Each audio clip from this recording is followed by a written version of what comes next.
Hello dear students, आज मैं आपको बताने वाली हूँ हमारे 2 मार्क्स, 4 मार्क्स और 6 मार्क्स के इम्पोर्टेंट क्वेश्चन। तो यहाँ पर मैं आपको हरियाणा बोर्ड का सैंपल पेपर करवा रही हूँ। तो बच्चों ध्यान रखिएगा कि जो सैंपल पेपर आपको दिया जाता है सेम वैसा ही आपका एग्जाम में पेपर मिलता है।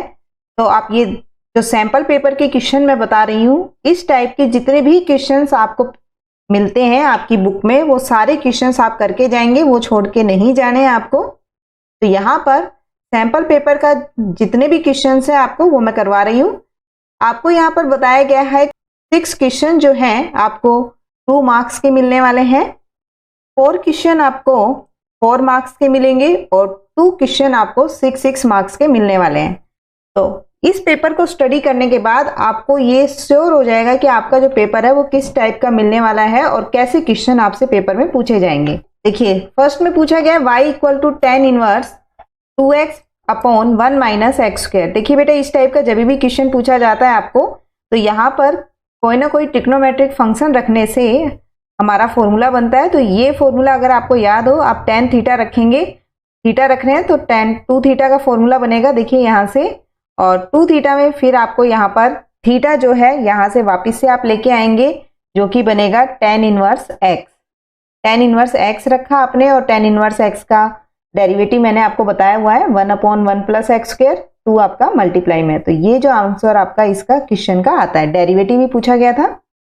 नेक्स्ट है आपके पास, solve the equation dy by dx equal to y cot x given x equal to pi by 2 y equal to 1। तो देखिए बच्चों, आपको यहाँ पर जो गिवन है इसके अकॉर्डिंग आप वेरिएबल सेपरेट करेंगे और वेरिएबल सेपरेट करने के बाद आप इंटीग्रेशन लेंगे, तो आपकी ये जो डिफरेंशियल इक्वेशन है ये सॉल्व हो जाएगी। यहाँ पर आपने लिखा dy by y and equal to cot x, आपने इंटीग्रेट किया तो लॉग में वैल्यू आई, जो भी आपके वैल्यू आती है y equal to C sine x.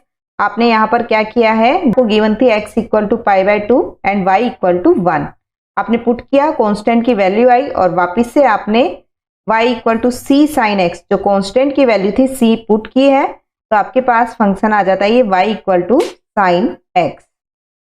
Clear, ये आंसर आएगा आपका।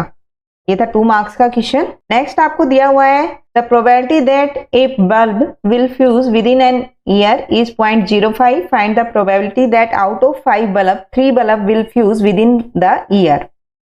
देखिए, आपको दिया हुआ है बल्ब विल फ्यूज, यहाँ पर जो प्रोबेबिलिटी दी हुई है बल्ब जो है फ्यूज होने की दी हुई है 0.05। तो जो भी गिवन होती है प्रोबेबिलिटी उसको आप p मानते हैं और नहीं होने के लिए आप q मानते हैं, जिसको आप 1 में से माइनस करते हैं, तो ये आती है 0.95। आपको आपने यहाँ पर यूज किया NCR p raise to r q n minus r। Total आपके पास है 5 और 3 बल्ब आपको बोला गया है will fuse with in the year, तो आपने यहाँ पर रखा और आपकी वैल्यू यहाँ पर निकल के आ जाती है प्रोबेबिलिटी। देखिए, एग्जाम में अगर आपके पास इतना टाइम नहीं हो कि आप एग्जैक्ट निकाल पाए, तो आप अपने आंसर को यहाँ तक भी छोड़ सकते हैं, आपको फुल मार्क्स मिलेंगे। नेक्स्ट है प्रोजेक्शन पूछा गया है। तो बेटा, प्रोजेक्शन के लिए मैंने बताया था कि प्रोजेक्शन आपका ए से यहाँ पर पूछा गया है ऑन वेक्टर बी। जिस भी वेक्टर पर पूछा जाता है तो फॉर्मूला भी मैंने आपको बताया था, A vector dot B vector upon में magnitude of B vector. Clear, अब दोनों वेक्टर्स आपको दिए हुए हैं, मैग्नीट्यूड आपको निकालनी आती है। मैग्नीट्यूड कैसे निकलता है आपको मैंने बताया हुआ है, मैग्नीट्यूड ऑफ बी जो है वो निकलती है root x square plus y square plus z square. मान लीजिए बी वेक्टर जो है आपको ऐसे दिया हुआ है एक्स आई प्लस वाई जे प्लस जेड के, तो आप मैग्नीट्यूड इस तरीके से फाइंड आउट करते हैं। तो यहाँ पर आपने फॉर्मूला लगाया और अपना आंसर निकाल लिया। नेक्स्ट क्वेश्चन आपको बोला गया है आपको k की वैल्यू फाइंड करनी है, जो कि परपेंडिकुलर है दूसरी लाइन के ऊपर। तो मैंने आपको परपेंडिकुलर के भी लिए लिखवाया था कि आप लिखेंगे a1 a2 plus b1 b2 plus c1 c2 equal to 0। तो यहाँ से आपने वही फॉर्मूला यूज किया, इक्वल टू 0 रखा, तो आपको k की वैल्यू मिल गई है। देखिए, क्वेश्चन बहुत ही आसान है बेटा, इस टाइप के जितने भी क्वेश्चन आपको छोड़ के नहीं जाने हैं, 100 इन्हीं क्वेश्चंस में से बनने वाला है। नेक्स्ट में आपको बताया गया था कि जो 4 क्वेश्चन है वो 4-4 मार्क्स के आने वाले हैं। तो देखिए, एक क्वेश्चन का टाइप क्या दिया हुआ है कि आपको फंक्शन दे दिया और आपसे बोला गया है स्ट्रिक्टली डिक्रीजिंग। हो सकता है आपसे स्ट्रिक्टली डिक्रीजिंग ना पूछ के वो इंक्रीजिंग पूछ ले, किस इंटरवल में इंक्रीज कर रहा है, लेकिन इस टाइप का एक क्वेश्चन जरूर आएगा जिसमें वो स्ट्रिक्टली इंक्रीजिंग या डिक्रीजिंग पूछे। तो आपको बताया गया था कि जो डेरिवेटिव है, सबसे पहले आप डेरिवेटिव को इक्वल टू 0 रखेंगे फर्स्ट टाइम डेरिवेटिव निकालेंगे, इक्वल टू 0 रखेंगे, x की जो भी वैल्यूज आती है देखिए यहाँ आ रही है 1 और 3। अब आप अपना इंटरवल बना लेंगे -∞ से 1, 1 to 3, 3 to ∞। 3 इंटरवल आपको मिल चुके हैं। अब आपको मैंने ये भी बताया था कि आप इंटरवल पर चेक करेंगे, फर्स्ट डेरिवेटिव जहां ग्रेटर देन 0 है वहां स्ट्रिक्टली इंक्रीज करता है, और जहां पर आपका लेस देन 0 आता है डेरिवेटिव वहां आपका फंक्शन जो है वो स्ट्रिक्टली डिक्रीज करता है। तो आपको ये बताना है कौन से इंटरवल में डिक्रीज कर रहा है। तो आपने यहाँ पर ये रख के देखा, जब -∞ से 1 आप ले रहे हैं तो ये पॉजिटिव आ रहा है, तो यहाँ तो इंक्रीज कर गया। 1 से 3 आपने जब रखा तो यहाँ डिक्रीज कर रहा है, और 3 से ∞ जब रख रहे हैं तो वापिस से इंक्रीज कर रहा है। तो देखिए अगर स्ट्रिक्टली डिक्रीजिंग पूछा हुआ है तो 1 से 3 आ गया हमारा, और स्ट्रिक्टली इंक्रीजिंग अगर पूछा हुआ होता तो आपका 2 इंटरवल यहाँ पर आते, -∞ से 1 और 3 से ∞। तो ये ध्यान रखेंगे, स्ट्रिक्टली इंक्रीजिंग डिक्रीजिंग का जो क्वेश्चन है वो 4 मार्क्स में जरूर पूछा जाएगा आपसे। सिंपल आपको ये लगाना है, डेरिवेटिव इक्वल टू 0 रख के वहां से x के पॉइंट लेके आएंगे, और फिर उन पॉइंट्स पर, उन इंटरवल्स पर आप अपना डेरिवेटिव चेक करेंगे कि आपका पॉजिटिव है या नेगेटिव है। इसी के अकॉर्डिंग आपका स्ट्रिक्टली इंक्रीजिंग और डिक्रीजिंग डिसाइड होता है। नेक्स्ट आपका एरिया ऑफ रीजन पूछ सकते हैं। एरिया ऑफ रीजन देखिए यहाँ पर दिया हुआ है, दोनों ही पैराबोला की इक्वेशन है। आपको मैंने फॉर्मूला बताया है कि अपर फंक्शन माइनस में लोअर फंक्शन, ये आपको एरिया निकालना है। आपने ड्रॉ कर लिया है y² equal to x and x² equal to y। तो ये रीजन आता है। अपर जो है आपके पास यहाँ पर अपर फंक्शन बन रहा है f(x) जो कि है √x, माइनस में लोअर आपके पास है x²। दोनों को आपने सोल्व किया, लिमिट आपको मैंने बताई हुई है किस तरीके से आप पुट करते हैं। y² इक्वल टू x है आपके पास, x² इक्वल टू y के प्लेस पे आप x² रखेंगे तो ये बना आपका x की पावर 4 x। यहाँ से आप अपनी वैल्यूज निकाल सकते हैं। क्लियर? तो ये आपका 0 to 1 बनता है, इसको आपने सोल्व किया, और सोल्व करने के बाद ये आती है 1/3। तो एरिया ऑफ रीजन से आपसे 4 नंबर का क्वेश्चन पूछा गया है। नेक्स्ट है शॉर्टेस्ट डिस्टेंस पूछी गई है between 2 lines whose vector equation are given. 2 equations आपको गिवन है, r1 एंड r2 वेक्टर। दोनों वेक्टर से देखिए डिस्टेंस का फॉर्मूला ये आपको लिखवाया गया है, magnitude of b1 cross b2 dot a2 minus a1 upon में magnitude of b1 cross b2। Clear? यहां से आपको ये फॉर्म भी बताई गई थी। r वेक्टर जो होता है ये हम लिखते हैं a वेक्टर प्लस में लैम्डा b वेक्टर। क्लियर? तो यहाँ पर a1 b1 लिख सकते हैं हम, और दूसरा आपको दिया हुआ है a2 वेक्टर प्लस में mu b2 vector. Clear? Simple आपको फॉर्मूले में पुट करना है। मैग्नीट्यूड आप जब सोल्व करते हैं सबसे पहले आपको क्रॉस प्रोडक्ट चाहिए। क्रॉस प्रोडक्ट निकालने के लिए आपको बताया था मैंने, डिटर्मिनेंट से सोल्व करते हैं। क्लियर? ये सभी आपको आते हैं। सिंपल आपको सोल्व करके अपनी वैल्यू निकाल के लेके आनी है, और इस क्वेश्चन के अकॉर्डिंग ये आता है 3/√19। तो बेटा ध्यान रखेंगे, जो जो क्वेश्चन मैं यहाँ पर बता रही हूँ आपको ये सैंपल पेपर दिया हुआ है बोर्ड की साइड से, जिसमें बताया गया है कि जो फाइनल पेपर आपका आने वाला है वो किस टाइप का आएगा। तो इसी से मिलते जुलते क्वेश्चन आपको पेपर में मिलने वाले हैं। ये क्वेश्चन, इस टाइप के जितने भी क्वेश्चंस हैं आप वो छोड़ के नहीं जाएं, चाहे वो एग्जाम्पल हो या एक्सरसाइज के क्वेश्चन हो, आप सभी को एक बार सोल्व करके जरूर देखें। नेक्स्ट आपको यहाँ पर दिया हुआ है प्रोबेबिलिटी का, जिसमें आपको बोला गया है a machine has, a factory has 2 machine A and B produce, A produce 60% and B produce 40% of the total output. 2% product of machine A and 1% of machine B is defective. If one item is chosen at random from the output and is found defective, find the probability that it was produced by machine A. Obvious है, आपने यहाँ पर 2 machine given है तो आपने E1 E2 माना है। E1 की प्रोबेबिलिटी है 60%, E2 की प्रोबेबिलिटी आपकी 40%। डिफेक्टिव आइटम जो आपके पास A मशीन पर है वो है 2%, और B मशीन पर आपके पास है 1%। आपको ये बोला गया है कि जो डिफेक्टिव आइटम है वो आपका machine produced by machine A, जो आइटम डिफेक्टिव पाया गया है वो मशीन A से प्रोड्यूस हुआ है। तो आप यहाँ पर ये फॉर्मूला अपना लगा लेंगे, बेस थ्योरम हमने अप्लाई किए।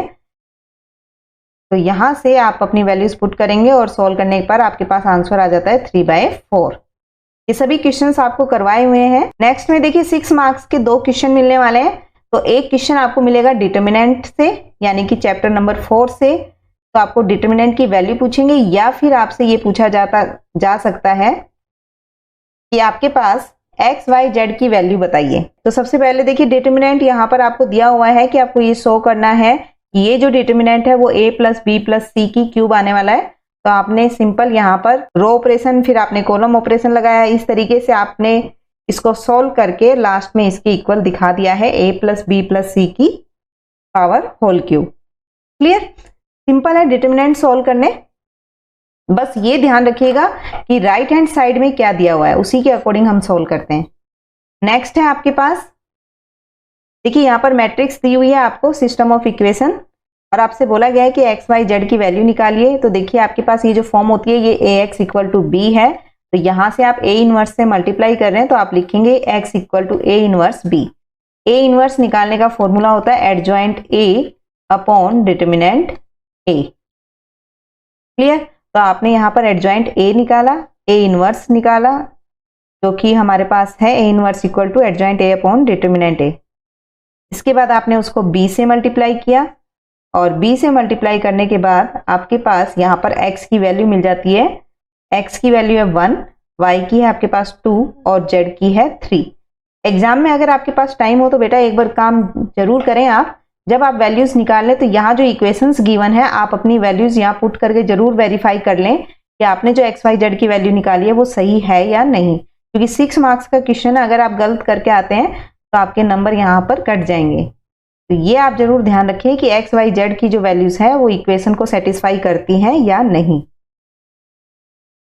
नेक्स्ट है आपका 12 क्वेश्चन जो आपका एलपीपी से पूछा जाएगा। एलपीपी वाले में कोई भी शॉर्ट क्वेश्चन आपका नहीं आना है, सारे एक क्वेश्चन आपको जो मिलेगा वो 6 मार्क्स का मिलने वाला है। तो मे बी यहाँ पर ये चेंज हो सकता है कि यहाँ पर इनइक्वालिटीज दे दी गई है, मे बी आपको स्टेटमेंट के क्वेश्चंस मिल जाएं जिसमें आपको इनइक्वालिटी खुद बनानी पड़े, लेकिन आपको ये कंफर्म है कि एक क्वेश्चन 6 मार्क्स का जो है वो एलपीपी से 100% आने वाला है। क्लियर, तो ये मैंने आपको बताया हुआ है कि किस तरीके से हम सोल्व करते हैं इसको। ये आपको इनइक्वालिटीज दी हुई है, दो इनइक्वालिटीज दी हुई है। इनइक्वालिटीज को आप सोल्व करेंगे, जीरो रखेंगे और जीरो रखने के पर अगर आपके पास ये सेटिस्फाई करती है इनइक्वालिटी को तो आपका ओरिजिन की साइड लगेंगे, टुवर्ड्स द ओरिजिन। आपके जो आप ये ध्यान रखेंगे कि आपका जो भी रीजन आता है उसको आप डार्क जरूर करके आए, जैसे कि हमने यहाँ पर किया हुआ है। इसी तरह आप एक बार x 0 रखेंगे तो आपको y का कोऑर्डिनेट मिल जाएगा और जब आप y 0 रखते हैं तो x की वैल्यू मिल जाएगी।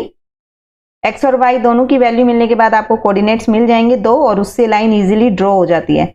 इसी तरह सेकंड इक्वेशन से आप ड्रॉ करेंगे, ड्रॉ करने के बाद आप देखेंगे कि कॉमन रीजन कौन सा आ रहा है और कॉमन रीजन आने के बाद आपको वहां से उस कॉमन रीजन के बाउंड्री पॉइंट्स उठाने हैं। तो यहाँ पर आपके पास ये आपने पॉइंट्स दे दिए हैं, यहाँ पर O A B C ये आपके बाउंड्री पॉइंट्स हैं। क्लोज बाउंडेड आता है आपके पास, ये देखिए अगर क्लोज आ जाता है हमारे पास तो हम बोलते हैं बाउंडेड रीजन है। और बाउंडेड रीजन में फिर आप क्या करते हैं, ऑब्जेक्टिव फंक्शन मैक्सिमाइज या मिनिमाइज जैसा भी पूछा गया है ये सभी बाउंड्री पॉइंट्स उसमें आप रखते हैं और बाउंड्री पॉइंट रखने के बाद जहां पर भी वैल्यू इसमें मैक्सिमम पूछा हुआ है तो आप देखेंगे बाउंड्री पॉइंट के बाद रखने के बाद मैक्सिमम वैल्यू कहाँ आ रही है आपकी 10 20 कोऑर्डिनेट पर, जो कि आ रही है 190। तो मैक्सिमम वैल्यू है आपकी 190 और किस पॉइंट पर है 10 20 कोऑर्डिनेट पर। क्लियर, इस तरीके से आपको क्वेश्चन सॉल्व करने हैं, बहुत ही आसान क्वेश्चन है एलपीपी के।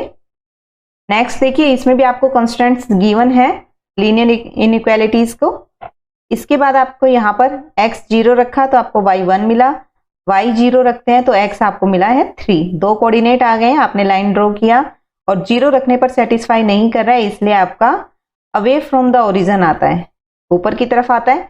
इसी तरह आपने सेकंड को भी सोल्व किया। सोल्व करने के बाद देखिए यहाँ पर कहा गया आपको कि आपको मिनिमाइज करना है तो आपने इसके बाउंड्री पॉइंट्स निकाले तो आपने देखा एक आपके पास आता है 0 2, एक आपके पास जहां पर भी लाइन अगर दो लाइन कट कर रही है तो आप इक्वेशन को सोल्व कर लेंगे और एक पॉइंट यहाँ पर ए आ रहा है जो कि है हमारे पास ये 3 0।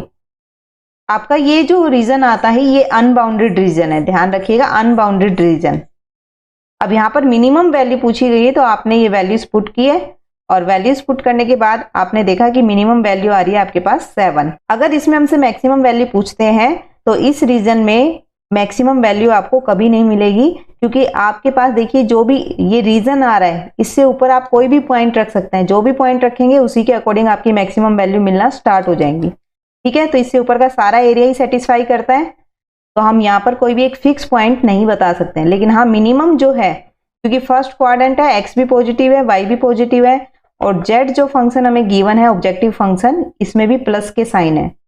तो ध्यान रखिएगा मिनिमम वैल्यू मिल सकती है, यहाँ पर आपको मैक्सिमम वैल्यू इस क्वेश्चन में आपका पॉसिबल नहीं है।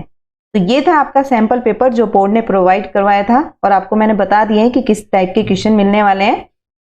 इन क्वेश्चंस को आप छोड़कर नहीं जाएंगे, और इस टाइप के जितने भी क्वेश्चन है मैं वापस से कह रही हूँ एक बार जरूर आप ट्राई करेंगे।